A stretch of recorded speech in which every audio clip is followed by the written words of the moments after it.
Praise Lord. കർത്താവിന്റെ അതിപരിശുദ്ധമായ നാം വാഴ്ത്തപ്പെടട്ടെ. ഈ നല്ല സമയത്ത് ഓർത്ത ദൈവത്തെ സ്തുതിക്കുകയും വാഴ്ത്തുകയും ചെയ്തു. വിവിധ സ്ഥലങ്ങളിൽ രാജ്യങ്ങളുമായിരുന്ന ദൈവത്തിന്റെ വചനം കേൾക്കുന്ന എല്ലാ പ്രിയപ്പെട്ടവർക്കും കർത്താവായ യേശുക്രിസ്തുവിന്റെ വിലയേറിയ നാമത്തിൽ എന്റെ സ്നേഹവന്ദനത്തെ അറിയിക്കുന്നു. അല്പസമയത്തെ ദൈവത്തിന്റെ ചിന്തയ്ക്കായി ഒരു ദൈവത്തിന്റെ ഭാഗം വായിക്കുന്നു. യെഹെസ്കേലിന്റെ പുസ്തകം 37-ാം അധ്യായം എന്റെ 3-ാമത്തെ വാക്യം. അവൻ എന്നോട്, മനുഷ്യപുത്ര, ഈ അസ്ഥികൾ ജീവിക്കുമോ എന്ന് ചോദിച്ചു. അതിന് ഞാൻ, യഹോവയെ കർത്താവേ, നീ അറിയുന്നു എന്ന് ഉത്തരം പറഞ്ഞു. വളരെ അനുഗ്രഹിക്കപ്പെട്ട നല്ല തിരുവെഴുത്താണ്. യഹോവയായ ദൈവം യെഹെസ്കേലിനോട് ചോദിച്ചതാണ്, മനുഷ്യപുത്ര, ഈ അസ്ഥികൾ ജീവിക്കുമോ? ഹല്ലേലൂയ. ഈ കാലഘട്ടത്തിലും യഹോവയായ ദൈവം യെഹെസ്കേലിനോട് ചോദിച്ചതുപോലെ വീണ്ടെടുക്കപ്പെട്ട ദൈവമക്കളോട് അഥവാ ദൈവസഭയോട് ചോദിക്കുകയാണ്, ഈ അസ്ഥികൾ ജീവിക്കുമോ? നമുക്ക് മറുപടി പറയാനുണ്ടോ ഇല്ലയോ എന്നുള്ളതാണ്. Praise the Lord. നമ്മൾ ഒരുപാട് മറുപടി പറയും, പക്ഷെ ദൈവത്തിന് പ്രസാദകരമാകത്തില്ല. എന്നാൽ യഹോവയുടെ കൈ എന്റെ മേൽ വന്നു, യഹോവയുടെ ആത്മാവിൽ എന്നെ പുറപ്പെടുവിച്ച് താഴ്വരയുടെ നടുവിൽ നിർത്തി. അത് അസ്ഥികൾ കൊണ്ട് നിറഞ്ഞിരുന്നു. അല്ലേ? അപ്പം ദൈവത്തിന്റെ കരം യെഹെസ്കേലിന് മേൽ വന്നു കഴിഞ്ഞപ്പോൾ യെഹെസ്കേലിനെ എലടിയ പുറപ്പെടുവിച്ച് താഴ്വരയുടെ നടുവിൽ കൊണ്ട് നിർത്തി. അത് അസ്ഥികൾ കൊണ്ട് നിറഞ്ഞിരുന്നു. അല്ലേലിയ. ലോകരാജ്യങ്ങൾ 7 ഭൂഖണ്ഡങ്ങളെ നിങ്ങൾ എടുത്തു നോക്കിയാട്ടെ. തെക്കേ അമേരിക്ക, വടക്കേ America, Europe, Asia, Africa, Australia, Antarctic രാജ്യങ്ങൾ, മനുഷ്യവാസമുള്ള എല്ലാ സ്ഥലങ്ങളും ഈ അസ്ഥികൾ കൊണ്ട് നിറഞ്ഞ താഴ്വരയെ പോലെ 800 കോടിയിലധികം ജനം കിടക്കുകയാണ്. ജീവനുണ്ട്, വലിയ കുഴപ്പമൊന്നുമില്ല കണ്ടാല്. പക്ഷെ അസ്ഥികൾ കൊണ്ട് നിറഞ്ഞ താഴ്വര പോലെ ലോകം മുഴുവനായി കഴിഞ്ഞു. അല്ലേ? സമൂഹം മുഴുവൻ അസ്ഥികൾ കൊണ്ട് നിറഞ്ഞ താഴ്വരയായി. മതങ്ങൾ മുഴുവൻ അസ്ഥികൾ കൊണ്ട് നിറഞ്ഞ താഴ്വരയായി. അതിന് സമാനമാണ് ക്രൈസ്തവ വിഭാഗം മുഴുവൻ അസ്ഥികൾ കൊണ്ട് നിറഞ്ഞ സമൂഹമായി. വേറൊട്ട കൂട്ടം ദൈവമക്കൾ എന്ന് പറയുന്നവരിടയിൽ പോലും ഈ താഴ്വരയിലെ കാര്യം പറഞ്ഞ അസ്ഥികളാൽ നിറയപ്പെട്ട സമൂഹമായി മാറി. വിശുദ്ധി നഷ്ടപ്പെട്ടു പോയി, ദർശനം നഷ്ടപ്പെട്ടു പോയി, വേർപാടില്ലാതായി പോയി, കൂട്ടായ്മ നഷ്ടപ്പെട്ടു, പ്രാർത്ഥന നഷ്ടപ്പെട്ടു, ആരാധന നഷ്ടപ്പെട്ടു, ധ്യാനം നഷ്ടപ്പെട്ടു, അല്ലെങ്കിൽ ഉപവാസം നഷ്ടമായി. ഇപ്പം രാഷ്ട്രീയമായി, അധികാരമായി, സ്ഥാനമാനങ്ങളായി, മോഹങ്ങളായി, ചിന്തകളായി, അല്ലെങ്കിൽ പണക്കൊഴുപ്പായി, പണാർത്ഥിയായി, ദിവ്യാഗ്രഹമായി, അല്ലേലിയ, ഞാനെന്നുള്ള ഭാവം ഒക്കെ ദൈവസഭ തൊട്ട് ലോകത്തിലുള്ള സകല ജാതികളും ആ അനുഭവത്തിലേക്ക് എല്ലാ മത നേതാക്കന്മാരും എല്ലാ മതങ്ങളും ആ അനുഭവത്തിൽ വന്നപ്പോൾ ലോകരാജ്യങ്ങൾ മുഴുവൻ അസ്ഥികളുടെ താഴ്വരയാണ്. യുദ്ധങ്ങളും യുദ്ധസ്രോതികളും ക്ഷാമങ്ങളും ഭൂകമ്പങ്ങളും സുനാമികളും മഹാവ്യാധികളും, അല്ലേലിയ, വെള്ളപ്പൊക്കങ്ങളും കൊറോണ അടക്കമുള്ള അനവധി മാരകമായ രോഗങ്ങൾ. ഇപ്പോൾ ലോകരാജ്യങ്ങൾ പരസ്പരം ചുടാൻ വേണ്ടി യുദ്ധങ്ങളാണ്. ഇതൊക്കെ സംഭവിക്കാൻ കാരണം എന്താണ്? ദൈവഭയം മനുഷ്യനില്ലാതായി. ദൈവമായി ബന്ധമില്ല, ദൈവമായി കൂട്ടായ്മയില്ല. അസ്ഥികൾ കൊണ്ട് നിറഞ്ഞ താഴ്വര പോലെ ലോകരാജ്യങ്ങൾ എത്തി നിൽക്കുന്നു. അതിന്റെ ഇടയിൽ ദൈവം യെഹെസ്കേലിനെ വിളിച്ച് വേർതിരിച്ച പോലെ ചില ആളുകളെ ദൈവം വിളിച്ച് വേർതിരിച്ചിട്ട് അവരോട് ചോദിക്കുക, മനുഷ്യപുത്രമായി അസ്ഥികൾ ജീവിക്കുമോ? ലോകരാജ്യങ്ങളിൽ ഉണർവുണ്ടാവുമോ? ദൈവസഭയ്ക്കകത്തൊരു ഉണർവുണ്ടാവുമോ? ദൈവദാസന്മാരിൽ ഉണർവുണ്ടാവുക? ആത്മീയ മതങ്ങൾ എന്ന് പറയുന്ന മതങ്ങൾക്കകത്തൊരു ഉണർവുണ്ടാവുമോ? മത നേതാക്കന്മാരിൽ ഉണർവുണ്ടാകുമോ? രാഷ്ട്രീയക്കാരിൽ ഉണർവുണ്ടാകുമോ? സംഘടനകളിൽ തീവ്രവാദവും ഭീകരവാദവും വർഗീയതയും പെരുകി മനുഷ്യനായി കാണുവാൻ കഴിയാത്ത ആട്ടുംതോലണിഞ്ഞ് ചെന്നായ്ക്കളെ പോലെ പലരും വേഷഭൂഷാദികൾ അണിഞ്ഞ് വിശുദ്ധിയുടെ മാനദണ്ഡം പുറമെ ഉയർത്തിപ്പിടിച്ചുകൊണ്ട് പ്രസംഗത്തിന്റെ വാചാലതയിൽ, പ്രസംഗത്തിന്റെ പ്രാസത്തിൽ പലരെയും കയ്യിലൊതുക്കി അനവധി ആളുകൾ കയ്യടി വാങ്ങിക്കൊണ്ട് രാഷ്ട്രീയത്തിലും സമൂഹത്തിലും സഭയിലും സംഘടനയിലും നിറഞ്ഞു നിൽക്കുമ്പോൾ, അല്ലുയ, ദൈവസന്നിധിയിൽ, അല്ലുയ, ആ വിശുദ്ധി നഷ്ടപ്പെട്ടു പോയ ആ ഒരു അനുഭവത്തിലേക്ക് സകലം മാറിക്കൊണ്ടിരിക്കുമ്പോൾ ഇന്ന് നമ്മുടെ കർത്താവ് യേശുക്രിസ്തു ഭൂമിയിലേക്ക് നോക്കിക്കൊണ്ട് ചില വിശുദ്ധന്മാരോട് ചോദിക്കുക, മനുഷ്യപുത്ര, ഈ അസ്ഥികൾ ജീവിക്കുമോ? യെഹെസ്കേലിന്റെ കാലഘട്ടത്തിലാണ് ഈ വചനം എഴുതിയെങ്കിൽ ഈ കാലഘട്ടത്തിലാണ് ഈ വചനത്തിന് ഏറ്റവും വലിയ പ്രാധാന്യം. ഹല്ലേലൂയ, സ്തോത്രം. യെഹെസ്കേലിന്റെ കാലഘട്ടത്തിൽ ആമീൻ. പ്രവാചകനെ ദൈവം കയ്യിലെടുത്ത് പ്രവാചകനെ ദൈവത്തിന്റെ ആത്മാവ് വന്നു കഴിഞ്ഞപ്പോൾ ഈ അസ്ഥികളെല്ലാം ജീവിച്ചു. പക്ഷെ ഇന്ന് അതേപോലെ ഒരു പുതിയൊരു ഉണർവ് നടക്കുന്നുണ്ട് എവിടെയെങ്കിലും സഭയില്. ലോകം മുഴുവൻ പ്രസംഗിക്കുന്ന ഭയങ്കര ഉണർവാണ്. ഭയങ്കര ഉണർവ്. എന്താണ് ഒരു ഉണർവ്? ഒരു സഭയ്ക്ക് തന്നെ 3-4 നെയിം ബോർഡുകളാണ്. അല്ലേ? ഞാൻ ഒരുപാട് ദൈവദാസം കേട്ടിട്ടുണ്ട്. വടക്കേണ്ടിലൊക്കെ ചെന്ന് കഴിഞ്ഞാൽ ഒരു സഭയ്ക്ക് തന്നെ 2-3 ബോർഡുണ്ട്. അല്ലേ? അതിന്റെ ശിക്ഷാവിധി നമ്മൾ അനുഭവിക്കട്ടെ. നിങ്ങൾ എന്റെ ചീത്ത പറഞ്ഞാൽ എനിക്ക് കുഴപ്പമില്ല. എനിക്ക് ചീത്ത വിളിക്കുന്നത് ഭയങ്കര ഇഷ്ടം. അതുകൊണ്ട് ഇതൊക്കെ പറയുന്നത്. അല്ലേ? നിങ്ങൾ വിളിച്ചാൽ തിരിച്ചു പറയത്തില്ല. പക്ഷെ നിങ്ങളെ കൂടെ പറയിപ്പിക്കും. കാരണം നിന്റെ സ്വഭാവം വെളിപ്പെടണമല്ലോ. നീ മാനസാന്തരപ്പെടണം. മാനസാന്തര യോഗ്യമായ ഫലം കായ്ക്കുവാൻ വേണ്ടിയിട്ട് ദൈവദാസന്മാർ ശുശ്രൂഷിക്കുമ്പോൾ നീ എത്ര കല്ലെറിഞ്ഞാലും ആ കല്ലൊന്നും ഞങ്ങളുടെ മേൽ കൊള്ളത്തില്ല. ഞങ്ങൾ മാനസാന്തര യോഗ്യമായ ഫലം കായ്ച്ചുകൊണ്ട് ഈ അസ്ഥികൾ ജീവിക്കാൻ വേണ്ടിയിട്ട് ഉണങ്ങിക്കിടക്കുന്ന അസ്ഥികൾ ദൈവസഭ ഉണങ്ങിക്കിടക്കുന്നു. ദൈവസഭ ഉണങ്ങിക്കിടക്കാൻ ഉണങ്ങിയ അസ്ഥികളെ പോലെ ദൈവസഭ മാറി നീ ജീവിക്കാൻ വേണ്ടി, നീ കാൽമുന്നി നിവർന്നു നിൽക്കാൻ വേണ്ടി, നീ വിശുദ്ധിയിലേക്ക് വരാൻ വേണ്ടി, മാനസാന്തരപ്പെടാൻ വേണ്ടിയിട്ട് നിനക്ക് വേണ്ടിയിട്ടായി പ്രസംഗം. അല്ലേലിയ. രാഷ്ട്രീയം സഭയ്ക്കകത്ത് കടന്നുകൂടി. ഗുണ്ടായി സംഘരി കൊട്ടേഷൻ സംഘങ്ങൾ സഭയ്ക്കകത്ത് പ്രവർത്തിക്കാൻ തുടങ്ങി. കൈയെടുത്ത് മറ്റൊരുത്തരെ ആക്രമിക്കുവാൻ തുടങ്ങി. ജഡം എഴുന്നേൽക്കാൻ തുടങ്ങി. ജഡത്തിന്റെ പ്രവർത്തികൾ സഭയ്ക്കകത്ത് വെളിപ്പെട്ടു തുടങ്ങി. അല്ലേലിയ. ഫെഡറൽ സംവിധാനങ്ങൾ അധികാരത്തിന് വേണ്ടി കോഴകൾ മുടക്കി വോട്ട് വാങ്ങി അധികാരത്തിന്റെ കസേരയിൽ, ആത്മീയ കസേരയിൽ ഇരിക്കുന്നവർ. അപ്പം താഴ്വരയിലെ അസ്ഥികൾ പോലെയല്ലേ ദൈവസഭ, ക്രൈസ്തവ സമൂഹം? ഇനി മറ്റുള്ള സമൂഹത്തെ നിങ്ങൾ എടുത്ത് നോക്കിയാട്ട്. അതുകൊണ്ടാണ് നമ്മളോട് ഇന്ന് കർത്താവ് ചോദിക്കുക, അവനോട് മനുഷ്യപുത്ര ഈ അസ്ഥികൾ ജീവിക്കുമോ? പണ്ടത്തെ പോലൊരു നല്ല കാലം ദൈവസഭയ്ക്ക് വരുവാൻ വേണ്ടി ദൈവത്തെ പ്രാർത്ഥിക്കണം. പണ്ട് ഉപവാസം ഉണ്ടായിരുന്നു, പ്രാർത്ഥനയുണ്ടായിരുന്നു, കണ്ണുനീരുണ്ടായിരുന്നു, കരച്ചിലുണ്ടായിരുന്നു, നിലവിളിയുണ്ടായിരുന്നു, കാത്തിരിപ്പ് യോഗങ്ങളുണ്ടായിരുന്നു, പരിശുദ്ധന്മാരുടെ പ്രവൃത്തി ഉണ്ടായിരുന്നു, അഭിഷേകം ഉണ്ടായിരുന്നു, മാനസാന്തര യോഗ്യമായ ഫലം കായ്ക്കുന്നവരുണ്ടായിരുന്നു, വിശുദ്ധന്മാരുടെ ഭക്തന്മാരുടെ ദർശനം കാണുന്നവരുണ്ടായിരുന്നു, വെളിപ്പാട് കാണുന്നവർ, സ്വപ്നങ്ങളുണ്ടായിരുന്നു, വ്യാഖ്യാനം ഉണ്ടായിരുന്നു, അന്യഭാഷയുണ്ടായിരുന്നു, പ്രവചനം ഉണ്ടായിരുന്നു. അല്ലേലൂയ. ആമേൻ. സ്തോത്രം. പരിപാലനപരമുണ്ടായി സഹായം ചെയ്യുന്ന വരമുണ്ടായിരുന്നു. രോഗശാന്തിയിലെ ശുശ്രൂഷ, ഭൂതശാന്തിയിലെ ശുശ്രൂഷയൊക്കെ ഉണ്ടായിരുന്നു. പക്ഷെ ഇന്ന് എല്ലാം ഒരുതരം തട്ടിക്കൂട്ടായി മാറി. കാരണം സഭ ഉണങ്ങിയ അസ്ഥികൾ താഴ്വരയാണ്. അല്ലേലൂയ. സ്തോത്രം. അതുകൊണ്ടൊരു മാനസാന്തരം, പരസ്പര സ്നേഹമില്ല, ഐക്യതയില്ല, സന്തോഷം, സമാധാനമില്ല. ഒരു പാസ്റ്റർ മറ്റൊരു പാസ്റ്ററെ കണ്ടാൽ മിണ്ടത്തില്ല, വിദേശി മറ്റൊരു വിദേശിയെ കണ്ടാൽ മിണ്ടത്തില്ല, ഒരു വിശ്വാസി മറ്റൊരു വിശ്വാസിയെ കണ്ടാൽ മിണ്ടത്തില്ല, പരസ്പരം മുഖത്തോട് മുഖം നോക്കത്തില്ല, സ്തോത്രം പറയത്തില്ല, ഹല്ലേലൂയ പറയത്തില്ല. ഒന്നിച്ചൊരു കല്യാണത്തിനൊരു മീറ്റിങ്ങിലെ കണ്ണം ചെന്നാൽ പോലും പരസ്പരം മുഖം കൊടുക്കാതെ മാറിപ്പോകുന്ന കുശൂഷിക്കുന്ന ആളുകൾ. ഹല്ലേലൂയ. അപ്പൊ ഉണങ്ങിയ സ്ത്രീകളെ താഴ്വരയില്ലേ? സഭയെ പിളർത്തുവാൻ, സഭയെ തകർക്കുവാൻ, ഒരു സഭയ്ക്കെതിരെ എന്തെല്ലാം തന്ത്രങ്ങൾ, ഒരു ദൈവദാസൻ ഉപദേശിക്കരെ എന്തെല്ലാം സൂത്രങ്ങൾ വരെയാ. ആ സഭ എങ്ങനെ ചിഹ്നഭിന്നമാക്കാം, സഭ എങ്ങനെ തകർക്കാം എന്ന് ശ്രമിച്ചടക്കുന്ന ഒരു കൂട്ടം ആളുകൾ ദൈവഭയം വിട്ടു ദൈവത്തിൽ ആശ്രയം വിട്ടിട്ട് പ്രവാചകന്മാരെ ആശ്രയിച്ചുകൊണ്ട് ഒരു കൂട്ടം ജനം പ്രവചനം തേടി ഓടിക്കൊണ്ടിരിക്കുന്നു. ഒരു കൂട്ടം ജനം പ്രവചനം. അല്ലേലിയ.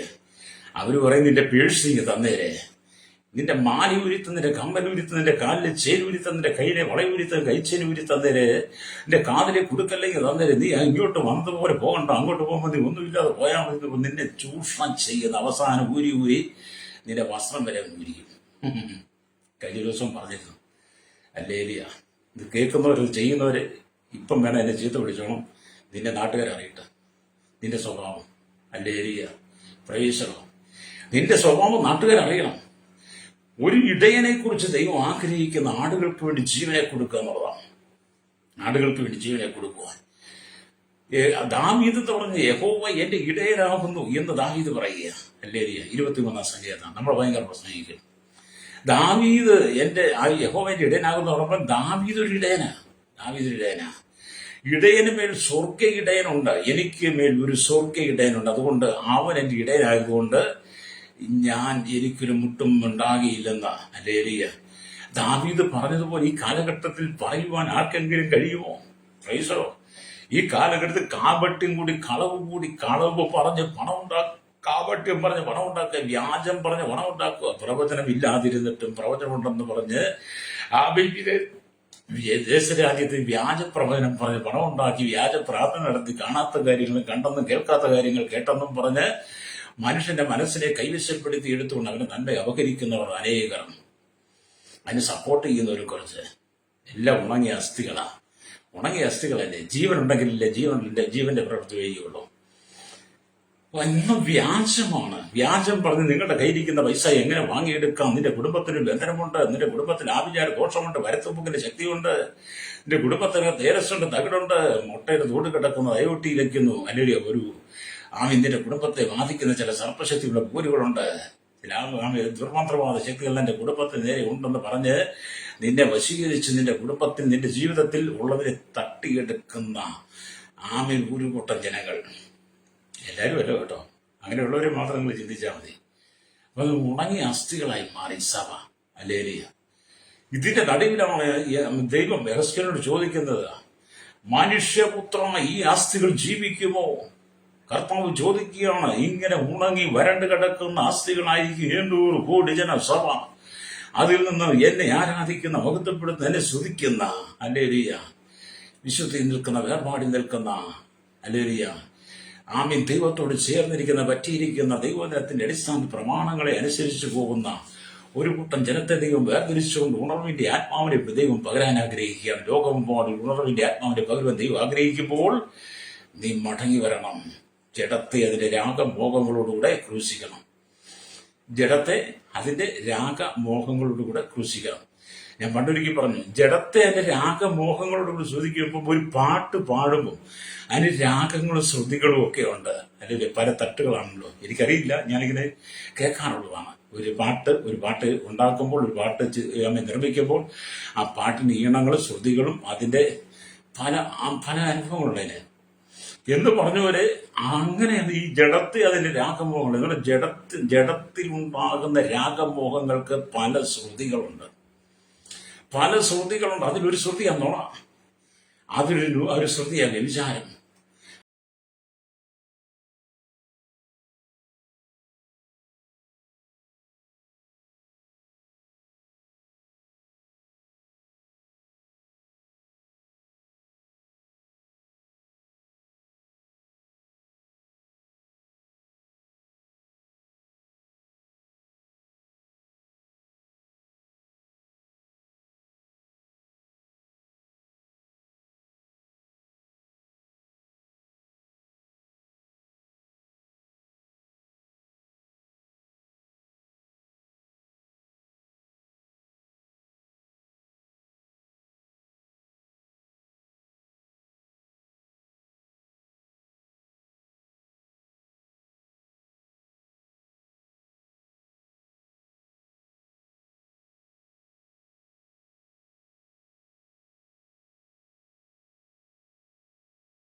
പശ്ചിമ ബംഗാളിനെ പോലുള്ള സ്ഥലം ഉണങ്ങിയ അസ്ഥികളെ കൊണ്ട് നിറയപ്പെട്ടു. ആ ഉണങ്ങിയ അസ്ഥികളെ കൊണ്ട് നിറയപ്പെട്ട പശ്ചിമ ബംഗാളിൽ ഞാൻ പേരെടുത്ത് പറഞ്ഞാൽ എറണാകുളത്ത് തോമസ് കുട്ടി പാസ് അടക്കം, തൃശ്ശൂരിൽ നിന്ന് മനോജ് പാസ് അടക്കമുള്ള ഒരു വലിയ സജി പാസ് അടക്കമുള്ള ഒരു വലിയ ടീം പശ്ചിമ ബംഗാളിലെ അല്ലെങ്കിൽ ദൈവദാസന്മാരോട് ചേർന്ന പഠനത്തിന്റെ അയ്യം വിളിക്കുക. നിന്നെ കൊണ്ട് കഴിയുമോ ദൈവദാസനെ?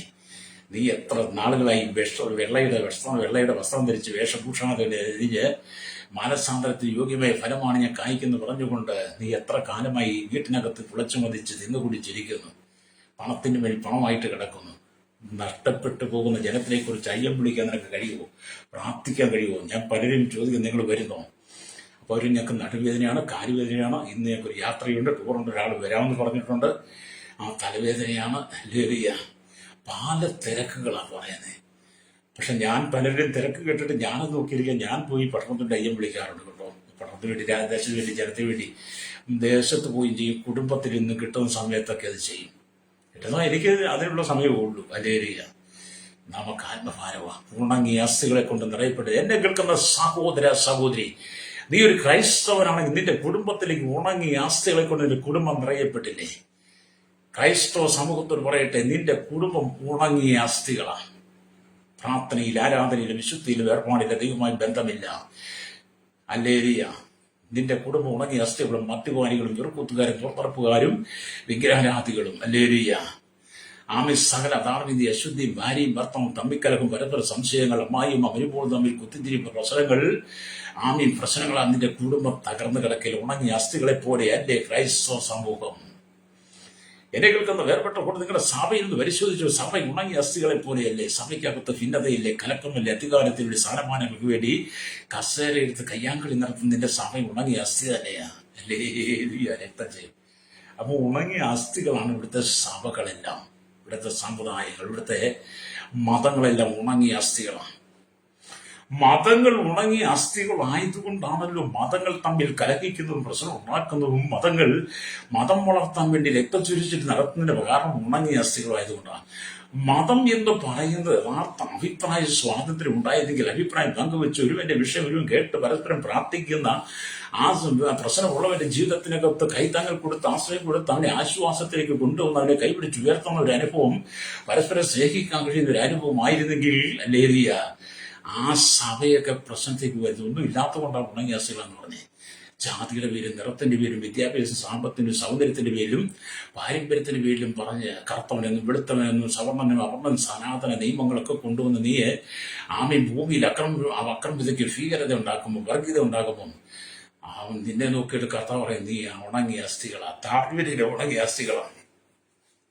അവിടെ രാഷ്ട്രീയക്കാരെ നോക്കിയിട്ട് കണ്ടോ നല്ല പ്രതാപമാണ്, നല്ല വെള്ള വസ്ത്രമൊക്കെ ധരിച്ച് തൂക്കമുള്ള വസ്ത്രധാരികളായി പ്രസംഗത്തിന് നല്ല നല്ല പ്രാസത്തോടുകൂടി പ്രസംഗിക്കുന്ന അനവധി രാഷ്ട്രീയ നേതാക്കന്മാരുണ്ട്. പക്ഷെ അവരുടെ വായിൽ നിന്ന് വരുന്ന വാക്കുകൾ കേട്ടാൽ അല്ലേ എന്തോ ഉണങ്ങിയ അസ്ഥികളാണ്. എല്ലാ രാഷ്ട്രീയ നേതാക്കളും ഉണങ്ങിയ അസ്ഥികളെ പോലെ ജീവനറ്റതാ.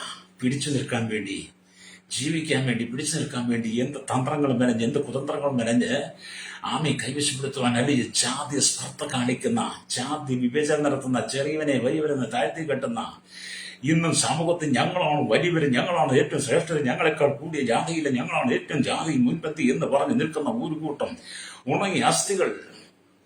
അല്ലേരിയ നമുക്ക് പരസ്പരം സ്നേഹിക്കണം, പരസ്പരം കരുതണം, ജാതി നോക്കരുത്, മതം നോക്കരുത്. നമ്മൾ ഈ ഒരാൾ പറഞ്ഞ നമുക്കറിയാം, ഒരു ഗുരു പറഞ്ഞൊരു വാക്ക് നമുക്കറിയാം, ശ്രീനാരായണ ഗുരു. പുള്ളി എന്താ പറഞ്ഞത്? ഒരു ജാതി, ഒരു മതം, ഒരു ദൈവമാണ്. അങ്ങനെയല്ലേ? ഞാൻ ചെറുപ്പത്തോട്ട് കേൾക്കുന്ന കാര്യം, ഞാൻ പഠിച്ചിട്ടുള്ള കാര്യം. അപ്പൊ ഒരു ജാതി, ഒരു ദൈവം, ഒരു മതം, ഒരു ദൈവം എന്ന് പറഞ്ഞ ശ്രീനാരായണ ഗുരു പഠിപ്പിച്ച ആ ഉപദേശം പോലും അവരുടെ ആൾക്കാർ പോലും ഉൾക്കൊള്ളുന്നില്ലെന്നുള്ളതാണ്. ക്രൈസ്തവർക്ക് ഒട്ടുമില്ല, ഒരു മതങ്ങൾക്കും ഇല്ല. ഇതൊക്കെ ഒരു എഴുത്ത് മാത്രം എഴുതി വെച്ചാൽ പണ്ടുള്ള ആളുകൾ അങ്ങനെയൊക്കെ പാലിച്ചു നടന്നു കാണും. പക്ഷെ ഈ തലമുറ വന്നപ്പോഴത്തേനും, ഈ കാലഘട്ടം വന്ന് ഈ തലമുറ വന്നപ്പോൾ അറിവും സംസ്കാരവും വിദ്യാഭ്യാസം കൂടിക്കഴിഞ്ഞപ്പോൾ, പണം പെരുത്തു കഴിഞ്ഞപ്പോൾ, മനുഷ്യൻ വ്യക്തി സ്വാതന്ത്ര്യം, വ്യക്തിപര അഭിപ്രായങ്ങൾ വന്നപ്പോൾ, സകലത്തിൽ തിരിച്ചറിയുവാനുള്ള കഴിവും ബോധ്യം വന്നപ്പോൾ, വിദ്യാഭ്യാസത്തിൽ വിദ്യ ഉന്നത നിറവിലെത്തി. സംസ്കാരം കൂടി രാജ്യങ്ങളെക്കുറിച്ച്, രാജ്യങ്ങളിലേക്ക് യാത്ര ചെയ്ത് സംസ്കാരം, പല രാജ്യങ്ങളുടെ സംസ്കാരം അറിയാം. പക്ഷേ പ്രയോജനമില്ല. ഉണങ്ങിയ അസ്ഥികളെ പോലെ സ്വന്തം സഹോദരനെ സ്നേഹിക്കാൻ കഴിയത്തില്ല. ഒരു കുടുംബത്തിലുള്ള സ്വന്തം സഹോദരനെ സ്നേഹിക്കാൻ കഴിയത്തില്ല. അല്ലെങ്കിൽ മാതാപിതാക്കളെ സ്നേഹിക്കാൻ കഴിയത്തില്ല. അപ്പനെയും അമ്മയും കൊണ്ട് ഓർഫനേജിൽ കൊണ്ട് ഓൾട്ടേജ് ഹോമിൽ കൊണ്ടാക്കുന്ന മക്കൾ ഉണങ്ങിയ അസ്ഥികൾ. അല്ലേലിയ. പിന്നെ നിങ്ങൾക്ക് പണമുണ്ട്, പ്രതാപമുണ്ട്, കാറുണ്ട്, വീടുണ്ട്, ബംഗ്ലാവൊക്കെ ഉണ്ട്, നിങ്ങൾ വിദേശത്തൊക്കെ. പക്ഷെ നീ ഉണങ്ങിയ അസ്ഥിയ. അല്ലേലിയ. ആമി അപ്പനെ അടിച്ചുവിടുന്ന, അമ്മയെ അടിച്ചുവിടുന്ന, അല്ലെങ്കിൽ അമ്മ വഴി പീഡനം അയച്ചുവിടുന്ന എല്ലാം ഉണങ്ങിയ. ഇത് കണ്ടിട്ട് നമ്മുടെ കർത്താവ് ഇന്ന് ചോദിക്കുക, മനുഷ്യപുത്രൻ ഈ അസ്ഥികൾ ജീവിക്കുമോ? ഇതിന്റെ നടുവിലാണ് ദൈവം ഉണർവ് വഹിക്കാൻ ആഗ്രഹിക്കുന്നത്. ഒരു ഉണർവ് നാം ആഗ്രഹിക്കുന്നെങ്കിൽ, ഒരു ഉണർവാണ് നമ്മുടെ ചിന്തയെങ്കിൽ നമ്മൾ പ്രാർത്ഥിക്കണം. അല്ലേലിയ. പ്രാർത്ഥിക്കുന്നവനെ രോഗം അറിയണമെന്നില്ല. അല്ലേലിയ. അല്ലേലിയ. ഇന്നത്തെ കാലഘട്ടം ഉപവാസ പ്രാർത്ഥന കൺവെൻഷനൊക്കെ വരുമ്പോൾ അവരുടെ പേര് വെച്ച് അവരുടെ തല എല്ലാവർക്കും കാണത്തക്ക നിലയിൽ ഫ്ലെക്സ് അടിച്ചില്ലെങ്കിൽ അവർ മീറ്റിങ്ങിന് വരത്തില്ലെന്നാണ്. ഇന്നത്തെ ദൈവസഭയുടെ ശുശ്രൂഷകന്മാർ ആമി ശുശ്രൂഷയ്ക്ക് വിളിക്കുമ്പോൾ, കൺവെൻഷന് പ്രസംഗിക്കാൻ വിളിക്കുമ്പോൾ അവർ ഫോട്ടോ കൊടുക്കുമ്പോൾ ആ ഫോട്ടോ ഏറ്റവും തലമുയർത്തി നിൽക്കണം. അവരുടെ പേര് ഫോട്ടോയിൽ വെച്ചില്ല ഞങ്ങൾ വരത്തില്ല. അങ്ങനെ ഒഴിഞ്ഞു പോയി ഒത്തിരി ദിവസന്മാരുണ്ട്. അങ്ങനെ ഞങ്ങൾ വരത്തില്ല, അത് ഞങ്ങളുടെ പേര് ഫ്ലക്സ് കണ്ട് ഞങ്ങളുടെ പേര് ഉയർത്തിയില്ലെന്ന് പ്രസംഗം മുടക്കിയിരിക്കുന്ന ഉണങ്ങിയ അസ്ഥികൾ വരെയുണ്ട്. അല്ലേലിയ. ഇപ്പൊ ദൈവസഭ മുഴുവൻ ഉണങ്ങിയ അസ്ഥികൾ. ഇവിടെയാണ് പുതിയ ജീവൻ വേണ്ടത്. ഇവിടെയാണ് പുതിയ ജീവൻ വേണ്ടത്. ഉണങ്ങി വരണ്ട് കിടക്കുന്ന മരുഭൂമിയിലേക്ക്, ഉണങ്ങി വരണ്ട് കിടക്കുന്ന പുൽപ്പുറങ്ങളിൽ അല്ലേലിയ ഒരു മഴ പെയ്ത് കഴിയുമ്പോൾ ആ ഉണങ്ങിക്കിടക്കുന്ന പുല്ലുകളെല്ലാം മുളച്ചു വളരുന്നത് പോലെ അല്ലേലിയ നമ്മൾ ഈ നാളിൽ ഉണങ്ങി വരണ്ട് മരുഭൂമിക്ക് സമാനമായി കിടക്കുന്ന നമ്മുടെ കുടുംബത്തെ, ജീവിതത്തെ, തലമുറകളെ, നമ്മുടെ സഭയെ ഈ ദിവസങ്ങളിൽ ഒരു പുതിയ ജീവനിലേക്ക് കൊണ്ടുവരണമെങ്കിൽ അല്ലേലിയ നാം എന്റെ കാലഘട്ടത്തിൽ എന്ന പോലെ ഒരു ആത്മാവിന്റെ ശുശ്രൂഷ ഏറ്റെടുക്കണം. അല്ലേ? ഈ കാലഘട്ടത്തിൽ ആത്മാവിന്റെ ശുശ്രൂഷ ഇല്ലെന്ന്, ആത്മാവിന്റെ ശുശ്രൂഷ ഉണ്ടെന്ന് ഒരുപാട് പേര് പറയുന്നുണ്ട്. ആത്മാവിന്റെ ശുശ്രൂഷ ഇല്ല. ഉണ്ടെങ്കിൽ നിന്റെ സഭയ്ക്കകത്ത് ജനം രക്ഷിക്കപ്പെടട്ടെ. ആത്മാവിന്റെ ശുശ്രൂഷ നിന്നിട്ടുണ്ടെങ്കിൽ നീ പറയുന്ന വാക്കുകൾക്കകത്ത് അധികാരം ഉണ്ടാകണം. ഭൂതങ്ങൾ വിട്ടുപോകണം, രോഗികൾ സൗഖ്യം പ്രാപിക്കണം, കുരുടന് കാഴ്ചപ്പാട് ലഭിക്കണം, ശിഖരം കേൾക്കണം. ആത്മാവിന്റെ ശുശ്രൂഷ നഷ്ടപ്പെട്ട് സഭയ്ക്കകത്ത് ദൈവദാസന്മാരെ ശുശ്രൂഷിക്കാൻ എഴുന്നേറ്റാൽ ചോദ്യം ചെയ്യുന്ന വിശ്വാസികൾ. ഏരിയ അങ്ങനെ ചോദ്യം ചെയ്യുന്ന സഭയ്ക്കകത്ത് വിടുതൽ നടക്കുന്നില്ല. യേശു ചില പട്ടണത്തിൽ ചെന്നപ്പോൾ അവിടുത്തെ ജനത്തിന്റെ സ്വഭാവം വരെ അവിടെ വലിയ വീരിപ്പ് അവിടെ നടന്നില്ലെന്ന് വരെ നമ്മൾ വായിച്ചിട്ടുണ്ട്. എന്താ, യേശുവിന്റെ കുഴപ്പമല്ല, അവിടുത്തെ ജനത്തിന്റെ കുഴപ്പമുണ്ടാണ്. അല്ലേലിയ. അപ്പൊ ഉണങ്ങിയ അസ്ഥികൾ ജീവിക്കുമോ? അല്ലേലിയ. അപ്പൊ ഇവിടെ എന്താണ് സംഭവിച്ചത്? അല്ലേലിയ. അവൻ അല്ലിയ. അപ്പം എസ്കേൽ പറഞ്ഞു, അതിന് ഞാൻ യഹോവയെ കർത്താവേ നീ അറിയുന്നു എന്ന് ഉത്തരം പറഞ്ഞു. അവൻ എന്നോട് കൽപ്പിച്ചത്, നീ ഈ അസ്ഥികളെ കുറിച്ച് പ്രവചിച്ച് അവയോട് പറയേണ്ടത് ഉണങ്ങിയ അസ്ഥികളെ യഹോവയുടെ വചനം കേൾപ്പീൻ.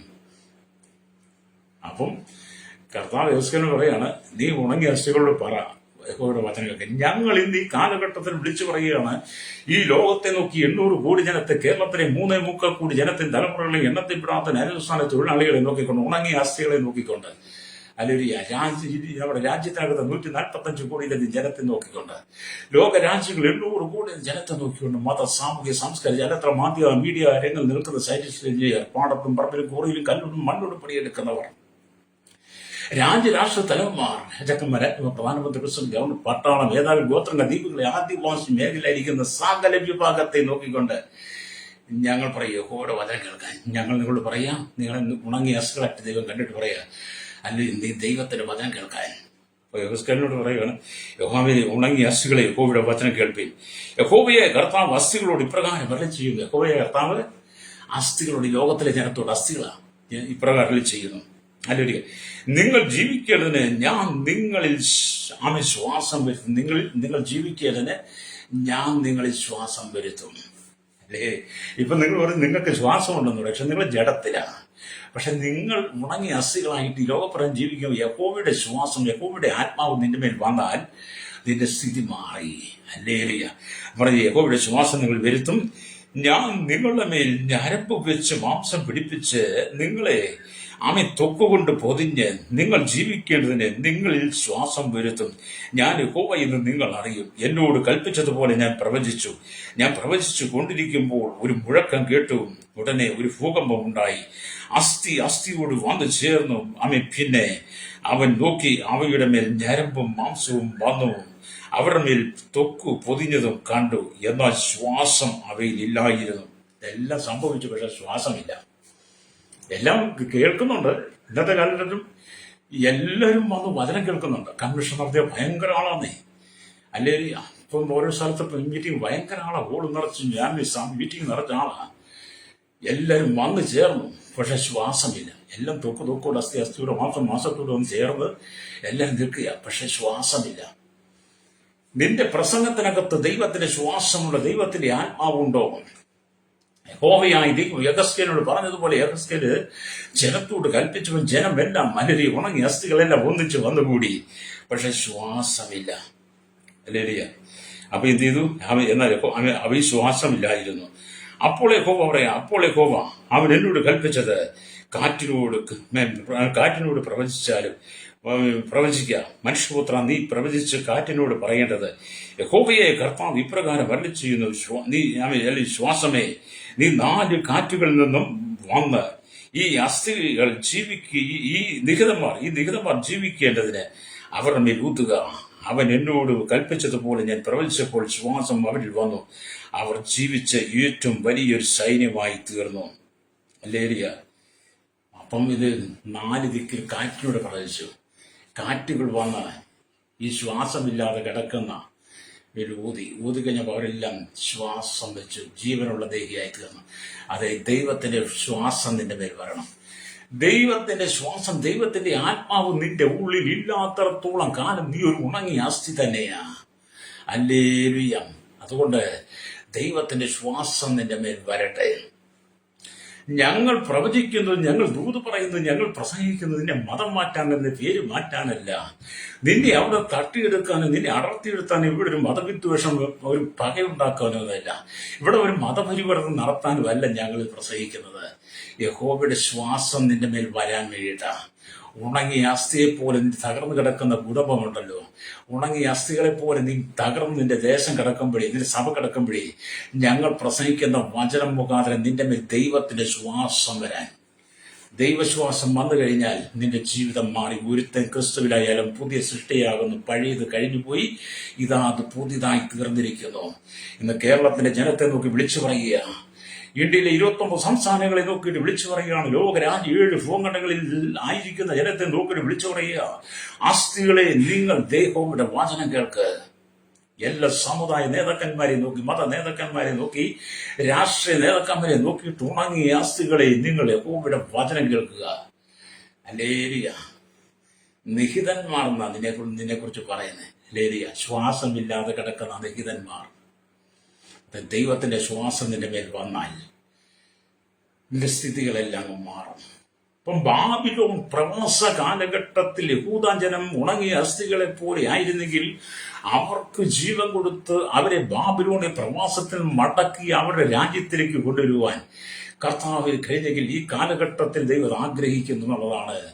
ഉണങ്ങിയ അസ്ഥികളെ പോലെ കിടക്കുന്ന ജനത്തിന് ദൈവത്തിന്റെ ശ്വാസം അയച്ച ജീവൻ വെച്ച് കാലുകുന്ന ഒരു വലിയ സൈന്യമായിട്ട് ഈ നാടുകളിൽ ദൈവസഭയിലേക്ക് ദൈവം വലിയ കൂട്ടം ജനത്തെ അയക്കുവാൻ ആഗ്രഹിക്കും. ജാതി മത വർണ്ണ വ്യത്യാസമില്ലാതെ കുടില് തൊട്ട് കൊട്ടാരത്തിൽ വരെ പാർക്കുന്ന ശൈശവത്തിലും ബാല്യത്തിലും കൗമാരത്തിലും യുവരത്തിലും വാർദ്ധക്യത്തിലും ധ്യാനം വൃത്തരും അശമ യാചകരും ഓർഫനേജിലും യുവൽ ഹോമിലുമായിരിക്കുന്ന ഒരു വലിയ കൂട്ടം നിഹിതം ഉണങ്ങിയ അസ്ഥികളെ പോലെ കിടക്കുന്ന നിന്റെ മേൽ ദൈവത്തിന്റെ ശ്വാസത്തെ പകരാൻ എല്ലാവരും ദൈവം ആഗ്രഹിക്കുക.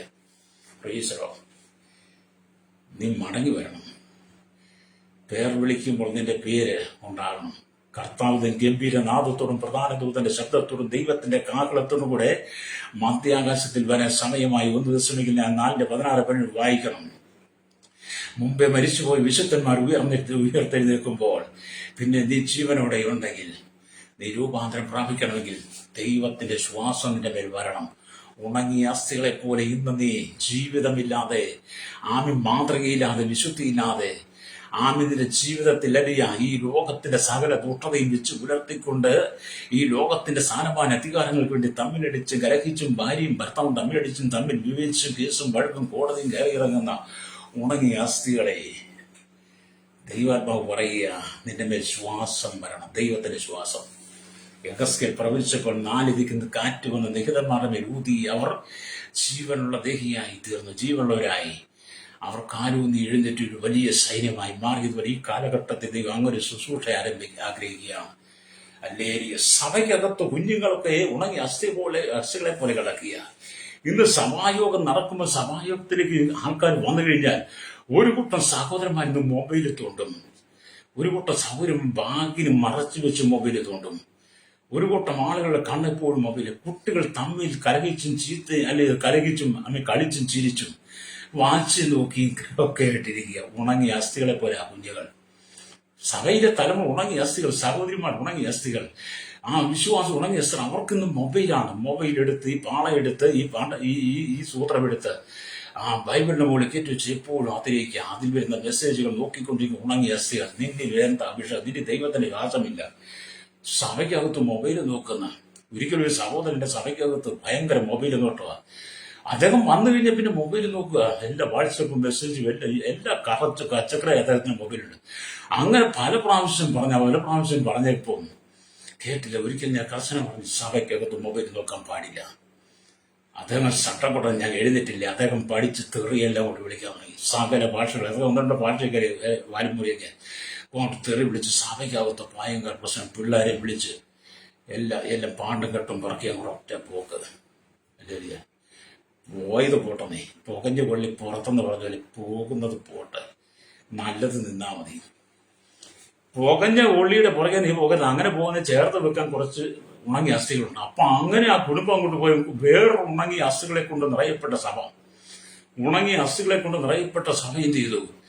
അവരെ അങ്ങ് ചേർത്ത് പിടിച്ചു. അല്ലേരിയ ഉണങ്ങിയ അസ്ഥികളെ പോലുള്ള ചില ദൈവദാസരുടെ വീടുകൾ തോറും പാസ്റ്റർമാരുടെ കുറ്റം പറഞ്ഞ്, വിശ്വാസികൾ കുറ്റം പറഞ്ഞ്, സഭയിലെ ആടുകളെ കട്ടുകൊണ്ട് പോകുന്ന, മോഷ്ടിച്ചുകൊണ്ട് പോകുന്ന, മറ്റൊരു സഭയിലെ ആടുകളെ മോഷ്ടിക്കുന്ന ഉണങ്ങിയ അസ്ഥികളെ പോലുള്ള ദൈവദാസന്മാർ. അല്ലേരിയ നിനക്കത് ഇഷ്ടപ്പെടുന്നില്ല കേട്ടോ. നീ മാനസാന്തരപ്പെടണം. അപ്പൊ എവിടെ നോക്കി ഉണങ്ങിയ അസ്ഥികളാണ്.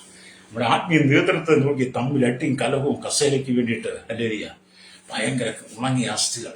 സഭയുടെ വിശുദ്ധി നഷ്ടപ്പെട്ടു പോയി. അതുകൊണ്ട് ഈ കാലഘട്ടം നമുക്ക് പ്രാർത്ഥന, പണ്ടത്തെ പോലൊരു നല്ല കാലത്തിന് വേണ്ടി പ്രാർത്ഥിക്കണം. പണ്ടത്തെ പോലൊരു നല്ല കാലം. ഇത് ക്രൈസ്തവ സഭയ്ക്കകത്ത് മുഴുവൻ ഈ അടിപിടിയുണ്ട് കേട്ടോ. അതുപോലെ മറ്റ് സമുദായങ്ങളിൽ ഈ അടിപിടിയുണ്ട്. അല്ലേരിയ കണ്ടില്ലേ, ഒരു സമുദായത്തിനകത്ത് ഒരു സഭയുടെ ഒരു മതത്തിന്റെ ഉത്സവം നടക്കുമ്പോൾ അവിടെ 1-2 പറഞ്ഞ് എന്ത് ചെയ്തു? ഒരു ചുവനക്കാരനെ പയ്യനെ അടിച്ചു കൊന്നു. ഉണങ്ങിയ അസ്ഥികൾ. പരസ്പരം സ്നേഹിക്കാൻ കഴിയില്ല. ഹോളിയുടെ പേരിൽ ഡൽഹി കണ്ടത് കണ്ടില്ലേ? ഒരു യൗവനക്കാരനെ അടിച്ചു കൊന്നു. മതം ഏതായിരുന്നാൽ നിങ്ങളുടെ ആചാരങ്ങളും അനുഷ്ഠാനങ്ങളും, നിങ്ങൾ ചെയ്യുന്ന കർമ്മങ്ങൾ, പൂജകൾ നിങ്ങൾ ചെയ്യേ. അതിനൊന്നും ഞങ്ങൾ വിരോധമായി നിൽക്കുന്നില്ല, ഞങ്ങൾ വിരോധമൊന്നും പറയുന്നില്ല. പക്ഷെ നിങ്ങൾ പരസ്പരം സ്നേഹിക്കണം. പരസ്പരം നിങ്ങൾ സ്നേഹിക്കണം. തമ്മിലടിച്ചു മരിക്കുക എന്ന് പറഞ്ഞാൽ ദൈവത്തിന്റെ ശ്വാസം നിന്റെ മേലില്ലെങ്കിൽ നിന്നെ കർത്താവ് ഉണങ്ങിയ അസ്ഥികളെ പോലെ കാണുന്നത്. ഉണങ്ങിയ അസ്ഥിക്ക് എന്തെങ്കിലും വിവരമുണ്ടോ?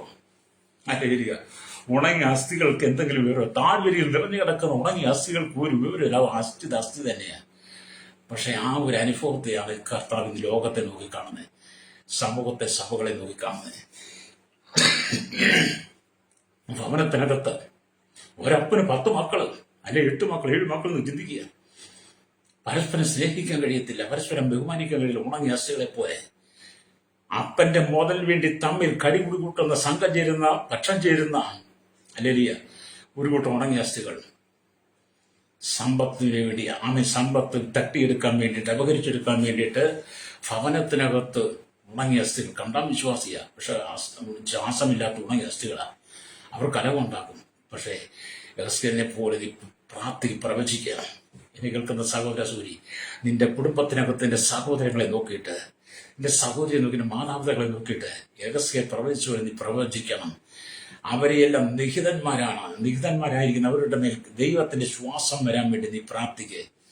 അവർ ജീവനുള്ളവരായി മാറാൻ കാലും നീ സൈന്യമായി എഴുന്നേറ്റ് ഒന്നിച്ച് ദൈവത്തെ സ്തുതിക്കുന്ന തലമുറയെ ദൈവം വാർത്തെടുക്കാൻ ആഗ്രഹിക്കുമ്പോൾ നമ്മൾ പ്രാർത്ഥിക്കണം.